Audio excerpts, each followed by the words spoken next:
ইসরায়েলের হামলায় হারিয়েছেন এক পা, তবুও থেমে নেই এই ডাক্তার। কৃত্রিম পা নিয়েই গাজার শিশুদের দিয়ে যাচ্ছেন চিকিৎসা। প্রশ্ন করলে উত্তর দেন আল্লাহর সন্তুষ্টির জন্যই আহত অবস্থায়ও ফিরে এসেছেন বাচ্চাদের সেবা দিতে।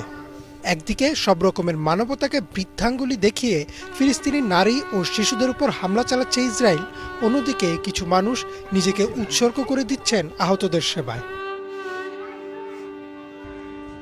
আল আকসা মার্টিয়ার হাসপাতালে দীর্ঘ 23 বছর ধরে চিকিৎসা সেবা দিয়ে আসছেন খালেদ আল সায়েদনি নামের এই শিশু বিশেষজ্ঞ।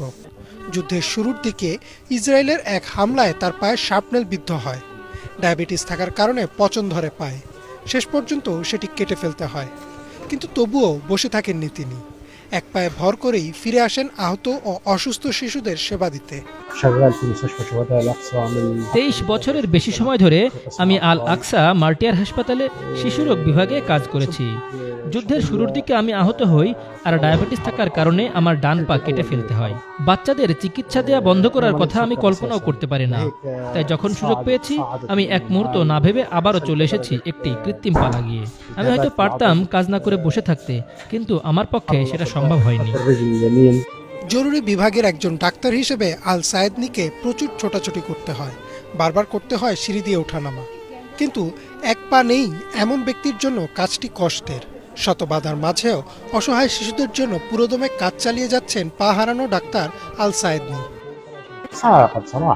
সত্যি কথা বলতে আমি মেনে নিয়েছি আমার বাকি জীবনটুকু এক পা ছাড়াই কাটিয়ে দিতে হবে। কিন্তু আমরা যে ধরনের কাজ করি তাতে পা খুবই গুরুত্বপূর্ণ।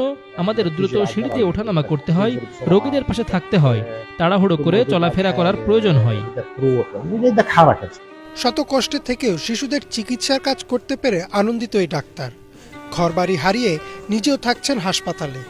পা হারিয়েছেন ঠিকই, কিন্তু সৃষ্টিকর্তাকে ধন্যবাদ দিতে ভুলেননি তিনি। জানালেন শুধু একটি অঙ্গই তো হারিয়েছেন, অনেকেই আছে যারা আর বেঁচে নেই। খালেদ এখনও আশা করেন খুব দ্রুতই শেষ হবে এই যুদ্ধ আর সবাই তাদের আগের জীবনে ফিরে যাবেন। আলহামদুলিল্লাহ, আমি শুধুমাত্র একটি অঙ্গ হারিয়েছি, এমন অনেকে আছেন যারা সব হারিয়েছে, পরিবার, স্ত্রী, সন্তান সব।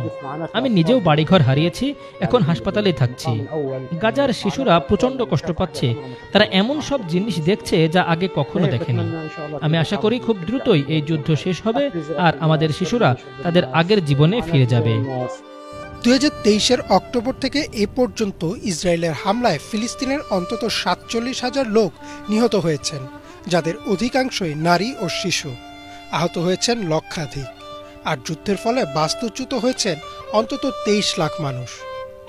ইমরান মাহমুদ, বাংলা ভিশন।